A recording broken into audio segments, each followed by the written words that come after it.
Thriving Teen Tuesday. Ivy, Mabel, and we are so happy to be here with you today. Yes. Thank you for joining us, tuning in, like, share, subscribe, all the fun things, so we can continue to, be here for you. Yes.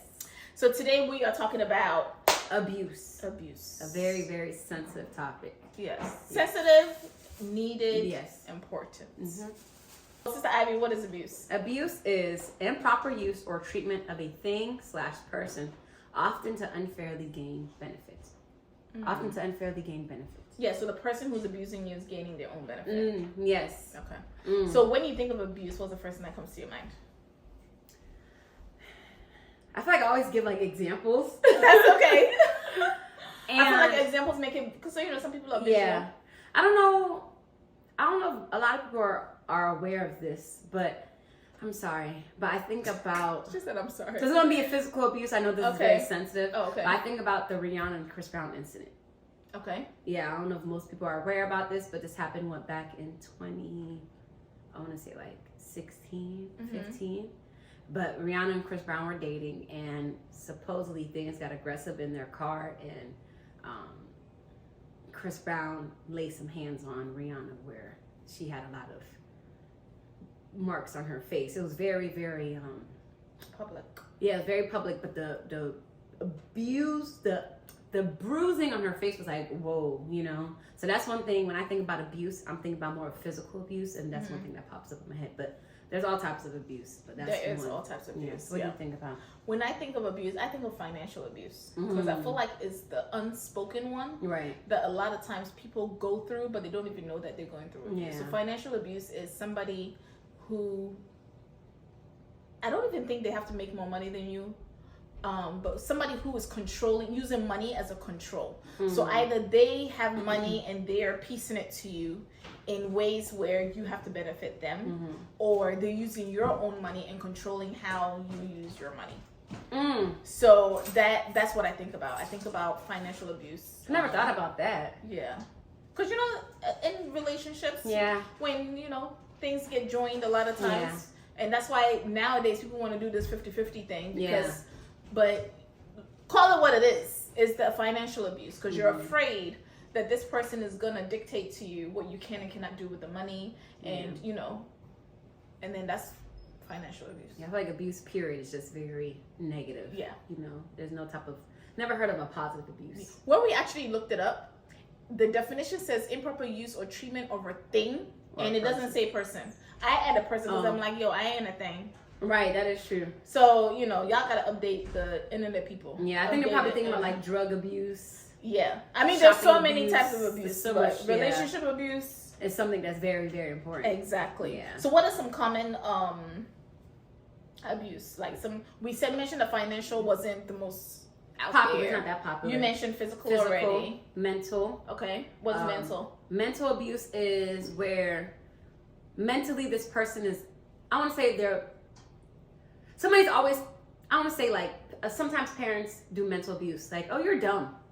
Oh, you're not pretty anyways. They're putting you down. Yeah, they're feeding you with negative things. Right. So I feel like that's a form of a mental abuse. There's emotional abuse. Yes. Where, I feel like, do you think mental and emotional tie? They do tie in.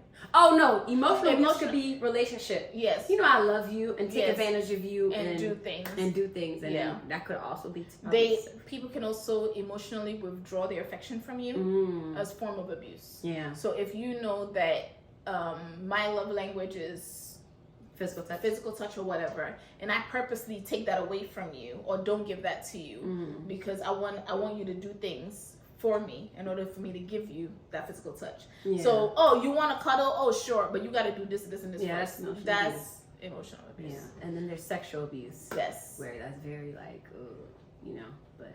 There's a whole list. I was Googling, we're going to do a post about types of abuse because we are not qualified, okay? Yeah. But there are a lot of different types of abuse. Really? What did you see? What else did you see? Hold on, let me see. There's physical, emotional, or psychological. There's sexual. There's financial, which we already mentioned. Digital or cyber abuse. Cyberbullying. Yes, that's what that is. Verbal or communication abuse. Stalking. Neglect is an abuse. So neglect, spiritual or religious. Ooh. Yeah. I never heard that. Man, I'm telling you, when I was reading it, I was Spiritual like, religious abuse. Yeah, so people forcing their spiritual beliefs on you and making you do things because they believe in this or whatever, or putting down whatever you believe in because they don't believe in it. Right. So spiritual abuse. Making me feel less than. Exactly. Oh, you don't believe in God? Oh, you going straight to hell. Right. Don't do that, people. Okay. Dang, this one is cultural or identity abuse. So same thing, like, oh, your culture believes in that, and I start dogging you or whatever, or my culture believes that women are inferior, so I have to treat you this type of way. So cultural abuse, isolation. Well, isolation and neglect, I feel like they're the same thing. Yeah. So that the definition of that is deliberately cutting somebody off from their social support. So when I think about that, I think about first thing that came to my mind. I'm not biased because men and women can be abused, but the first thing that comes to my mind is like moving your partner somewhere isolated, away from all their family and support system, because you want to torture them. And you don't want them to have an outlet, so if they need help or whatever, they stuck with you and you're alone. So there are a lot of different types of abuse. So if you don't know what it is and you feel some type of way, voice it. Don't just sit in it, because chances are what you're feeling, and not chances are, what you're feeling is valid. Is 100% valid. And it needs to be investigated and it needs to be checked. So, and like, sorry to cut you off, but in our last video, if you haven't watched it, go watch it. Yes. It's about consent. And one thing we definitely did say is voice yourself, and also remember that you're not alone. Exactly. So exactly. So can men be abused? Absolutely. Absolutely. I feel like physically they can be abused. Yes. Yeah. All of them. You're right. All of them. Yeah, men can definitely be abused. I feel like I'm a man here. But seriously, I was trying to get my husband a bit. But I know he's hungry now. So. But I feel like with men, it's one of those unspoken things, right? Because I feel like, get abused in two ways. So they get whatever the abuse that they're going through, and then they get social abuse. Because society says men don't cry. Men, what? You got abused by a girl? Man, you playing. And that's how they'll put it. But for real, you've been violated. So a lot of times they don't speak up because it's like, well, everybody's gonna laugh at me if I tell her that this chick beat me up. Right.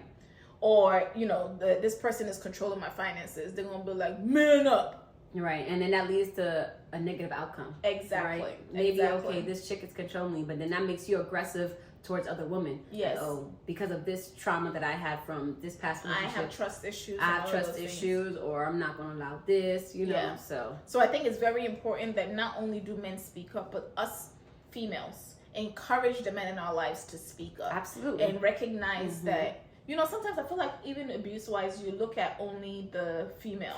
But you don't look at, oh, okay, well, his mood has changed. What is going on? You don't ask the men questions, because we don't really ask guys their feelings. So I think a lot of times they don't process how they're feeling in order to voice it up. So if you're a guy and you're being abused, don't be shy. Speak up. Your rights are just as equal as ours. Speak up. And it's not okay just because the person is the opposite sex and they're beautiful and they're model whatever nonsense, and they come onto you and they do things that you don't want. Speak up. It don't mean nothing. And also too, I'm thinking about like parents. I'm thinking about like parents who, like you said, boys don't cry. Just that and third. If you feel like your parents are saying things that's like really affecting your self-esteem, speak up as well. Like, hey, mom, dad, that really hurts my feelings. Like, I don't feel okay mentally or emotionally when you say this, that, and the third. You know? So. And I think, obviously, when you say it first, they're going to be like, who you talking to? Right. It's going to be a shock because they're not used to it. But let it be a norm of you speaking up. And parents, encourage your children to speak up. Yes. And, when they're younger, we tell them to have a voice and all of those things. And then when they have a voice, we're like, don't be disrespectful. Yeah. But like, you told me to do also this. Understand don't be disrespectful in speaking, but speak up in a very well-mannered way. And let your actions and everything be clear. What are some signs of abuse? Some signs of abuse that come in my mind is like physical signs. Like if you see somebody has a black eye randomly, or bruises over their body, or even if you see that like they're jumpy, if you want to go give them a hug, like pay attention. Like a summertime and they're wearing a turtleneck. Or, they normally are short sleeve type of people and they're all covered up type of thing. Those are, your people in your circle. When their demeanor and things change. Ask questions. Don't just think, oh, they'll be all right, and don't check on them. Check on people. somebody who also, I'll say, like, when it comes to emotional, psychological abuse, like, their self-esteem is low. Yes. They're like, oh, am I pretty? Oh, that's true. Oh, do you think that's okay? Do you think that's, like... They're seeking validation. They're seeking validation. Like, you know, like, yo, do you think this is a fly outfit? Like, you know, somebody may have told them, like, you a bum anyways. You can't dress. You know. I had a realization, Sister Mingle. I'm going to own up to it because I actually bullied somebody. Okay. Where I think it bruised them to an extent where, like, I name called them. I called them fat. They were my boyfriend at that time. And I was like, oh, you're fat. And when we broke up, I guess he went to another person like, you think I'm fat? And I was like, dang. Did you apologize to him? Did I apologize to him? I don't know. I wasn't there. I'm not gonna lie. I don't remember if I did or not. Okay. But he cheated on me anyways. Oh, that don't justify it. It doesn't justify it. You know, it's not too late to say I apologize. You know. I think we're. It's not too late. It came to your heart, right? Yeah. I don't have his number, so maybe next time I see him. So there's physical signs, there are emotional signs. There's also sexual signs. That one I'm gonna read off of it because difficulty walking or sitting. Okay. Ooh, that's that one. Pain. Yeah. Sudden changes in behavior or mood. Avoidance of specific people or places.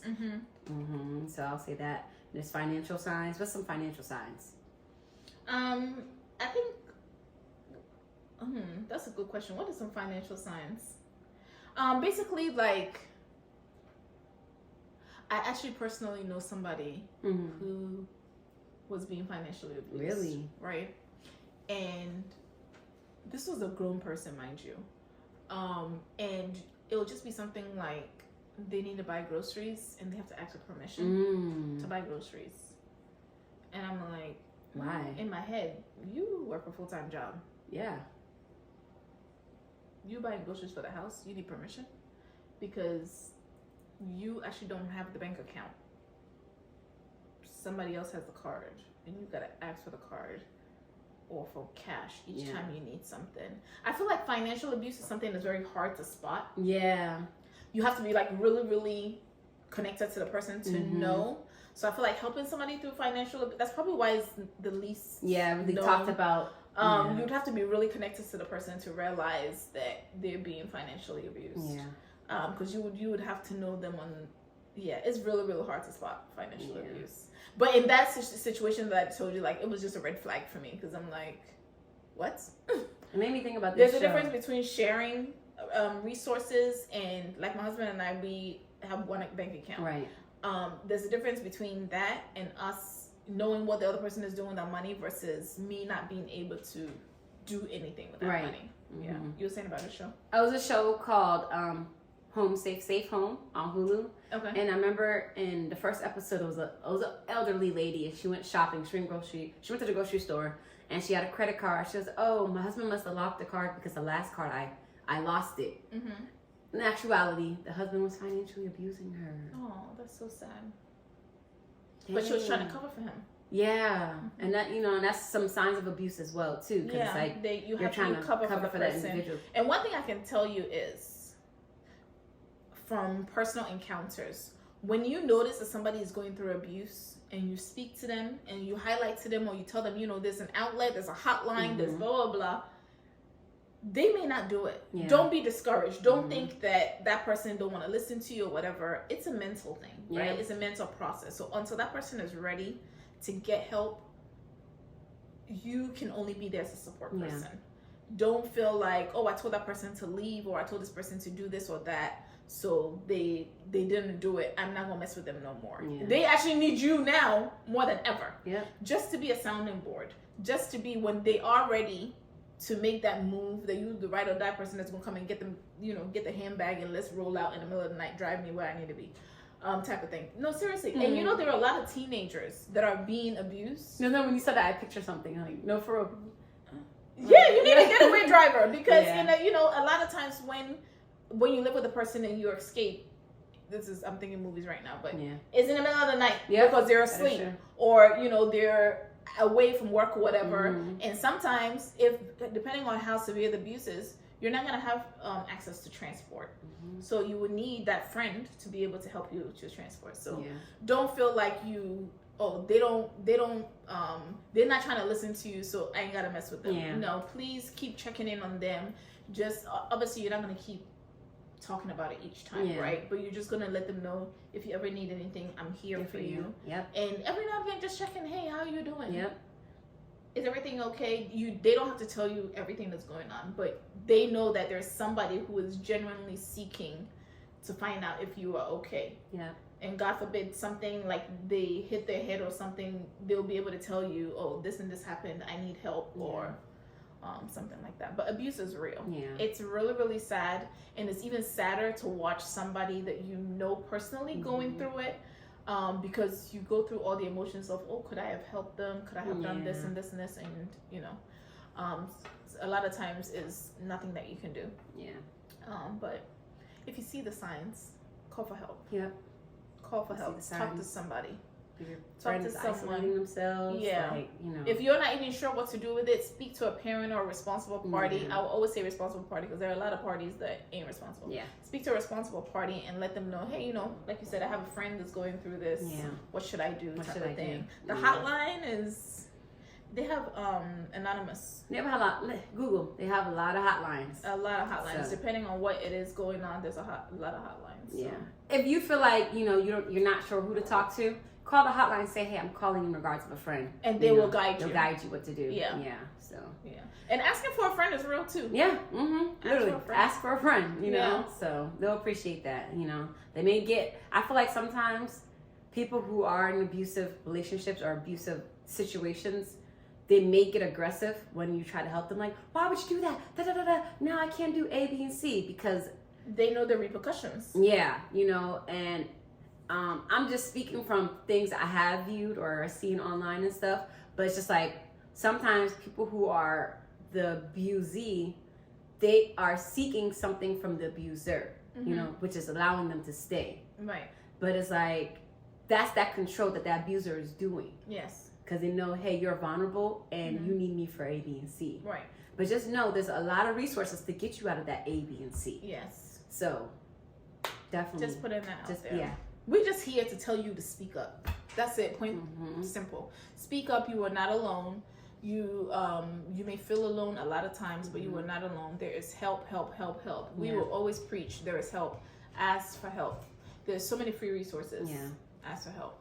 And one thing I definitely wanted to really like dive into a little bit is the cyber abuse. Because I feel like, especially with teenagers, you guys are on the internet, on social media all the time. And if you're noticing that there's a specific person that, you know, you're following and you see in their comments, there's people always saying something negative in their comments, reach out to that person. Like, hey, are you okay? Because you really, truly don't know what that person is capable of. Yes. You know, so cyberbullying. And don't condone it because just even if somebody like there's a trend or whatever and you go haha, you're encouraging. Yeah, right. Don't do that. So don't associate with it at all. Point period. Do not. One of your friends come and tell you, oh, I told this person. Stop it. Why did you tell them that? That is not nice. Not don't nice do that. Yeah. So be that example for your friends. What's the advocate? Advocate. Yeah. Be that an advocate as well. Yeah. So. And don't do it. It's not cute. It's not cute. Yeah. And even if one of your friends does something wrong and all of you group up to tell that person, depending on how you do it, it can come across as, you know, targeting them, bullying them. So you want to make sure that you do things, you're mindful of how that person will perceive it when you do certain things. So that's what we have for you. Thank you so much for watching and listening to us talking about abuse this week. And if you took away anything, just let it be that you asked for help. Yeah, thank you for watching. Bye.